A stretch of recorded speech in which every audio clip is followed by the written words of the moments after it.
Hi hello నమస్తే welcome to my channel hey mart. బాగున్నారా అండి అందరూ? ఈరోజు మన వీడియో చూస్తున్నారు కదా, ఆవకాయ. ఎర్రగా చూస్తేనే నోట్లో నీళ్ళు ఊరిపోయేలాగా ఉన్న ఈ ఆవకాయని ఎలా తయారు చేయాలో మనం చూద్దామండి. ఇలా వేడి వేడి అన్నంలోకి నెయ్యి వేసుకొని కొత్త ఆవకాయ వేసుకొని తింటే ఎంత బాగుంటుంది కదా. మీలో ఎంతమంది ఇలా ఇష్టంగా తింటారు కొత్త ఆవకాయ అనేది నాతో కామెంట్ చేయండి. ఇప్పుడు సంవత్సరం పొడవునా నిలువ ఉండేలాగా ఈ ఊరగాయని పక్కా కొలతలతో చెప్తున్నానమాట. మీరు ఇలాగే ట్రై చేయండి. రాయలసీమ స్టైల్లో ఇది చేస్తున్నాము ఆవకాయ. ఇది అమ్మ చేతి ఆవకాయ. అవునండి, అమ్మ చాలా బాగా చేస్తుంది. అమ్మతో ఈ ఊరగాయ చేయించి మీకోసం పోస్ట్ చేస్తున్నాను. తప్పకుండా చూడండి. ఈ కొలతలు ఫాలో అయితే గనక మీరు మళ్ళీ టేస్ట్ చూసి సరి చేసుకోవాల్సిన అవసరమే రాదు. పక్కా కొలతలతో సంవత్సరం పొడవునా స్టాక్ ఉండేలాగా ఈ ఆవకాయని తయారు చేసుకుందాం. ఇప్పుడు ఇలా నీటిలో శుభ్రంగా వీటిని మామిడికాయలని కడుక్కోవాలి. పైన జిగురు అంతా ఉంటుంది కదండి, అదంతా ఏమీ లేకుండా ఇలా నీట్గా రుద్ది కడిగి మళ్ళీ పైన తడి లేకుండా నీట్గా తుడుచుకోవాలి. ఓకేనా అండి? కాసేపు అలాగే కాయల్ని ఆరబెట్టేస్తే సరిపోతుందండి. అప్పుడు తేమ అనేది ఉండదు. తేమ లేకుండా జాగ్రత్తగా చూసుకోవాలన్నమాట. ఇది కంపల్సరీ. ముక్కలు అమ్మ ఇలా కోసింది అంటే ఇది మధ్యలో టెంక ఉంటుంది కదండి, పిచ్చ, వాటితోనే కొట్టేవాళ్ళము. కాకపోతే ఈ ఇయర్ కుదరలేదన్నమాట. అందుకని ఇలా ముక్కలుగా కోస్తుందన్నమాట. ఈ ముక్కలు కూడా అన్నీ ఈవెన్గా ఒకటే సైజులో ఉండేలాగా అమ్మ కట్ చేస్తుంది. ఎందుకంటే కొన్ని చిన్న సైజు పెద్ద సైజు అలా కట్ చేస్తే కూడా ఊరగాయ అంత బాగోదన్నమాట.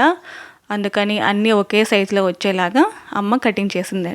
ఇప్పుడు ఇలా తక్కెట్లో, అంటే మేము తక్కెటనే అంటాము, మరి మీరు ఏమంటారో తెలియదు, ఇలా తక్కెట్లో తూకం వేస్తుంది అమ్మ ముక్కలని. కేజీకి కేజీ ఉప్పులకి ఎంత కారం, ఎంత ఉప్పు, ఎంత ఇది ఆవపిండి, ఎంత మెంతిపిండి అనేది ఇవన్నీ అమ్మ చెప్తుంది. ఒకసారి వినండి. నేను ముందు క్లిప్పింగ్ యాడ్ చేశాను, తప్పకుండా చూడండి. ఇలా కేజీ ముక్కలుగా కొలుచుకున్న తర్వాత ఇదిగోండి అమ్మ చెప్తుంది, ఒకసారి వినండి. కేజీ మామిడప్పులకి 200 గ్రాముల ఉప్పు, 100 గ్రాముల కారం పొడి, 50 గ్రాములు ఆవపిండి. దీంట్లో హాఫ్ ఆవపిండి, అంటే 50 గ్రాముల ఆవపిండి. ఓకేనా అండి? ఇప్పుడు ఈ కొలతల ప్రకారం ఇవన్నీ కూడాను మిక్స్ చేసుకోవాలన్నమాట. ఉప్పు, కారం, ఆవపిండి, అలాగే మెంతిపిండి వచ్చేసి తక్కువగా, అలాగే 20 గ్రామ్స్ ఇలా పసుపు అన్నమాట. ఒక ప్యాకెట్ 20 గ్రామ్స్. ఇలా మనం మొత్తం అన్నీ ఇలా మిక్స్ అయ్యేలాగా కలుపుకోవాలి. ఫస్ట్ అయితే అమ్మ గరిటెతో ఇవంతా కలబెట్టింది, కానీ గరిటెతో అవ్వలేదండి. ఇవి చాలా క్వాంటిటీ కదా. మొత్తం 10 కేజీస్ ముక్కలు పెట్టిందండి. అమ్మ చేతి ఆవకాయ అంటే మా అందరికీ చాలా ఇష్టము, కాబట్టి తొందరగానే అయిపోతుంది. మేబీ మళ్ళీ ఇంకొక టర్న్ పెట్టాలేమో. ఇదిగోండి ఇలాగా. ఇప్పుడు చేత్తో మొత్తం అమ్మ కలియబెడుతుంది. చేత్తో కదా, మరి ఏమైపోతుందో అని టెన్షన్ పడద్దండి. ఎక్కడ చేతికి కూడా తేమ లేకుండా చూసుకొని మనము ఇలా ఊరగాయనంతా కలుపుకోవాల్సి ఉంటుందన్నమాట. ఇప్పుడు ఇలా ముక్కలుగా కలిపిన తర్వాత ఇప్పుడు మనం పోపు వేసుకుందామండి. ఇలా ఆయిల్ వచ్చేసి 10 కేజీ ముక్కలకు వచ్చేసి అమ్మ 2 కేజీస్ ఆయిల్ తీసుకుందండి. ఇది వచ్చేసి వేరుశనగ నూనె, మన గానుగ నూనె అనమాట. రిఫైన్డ్ ఆయిల్ కాదు, వేరుశనగ నూనెతో ఇలా ఆవాలు వేసేసి పచ్చి కరివేపాకు, ఎండుమిర్చి ఇవన్నీ వేసుకోవాలన్నమాట.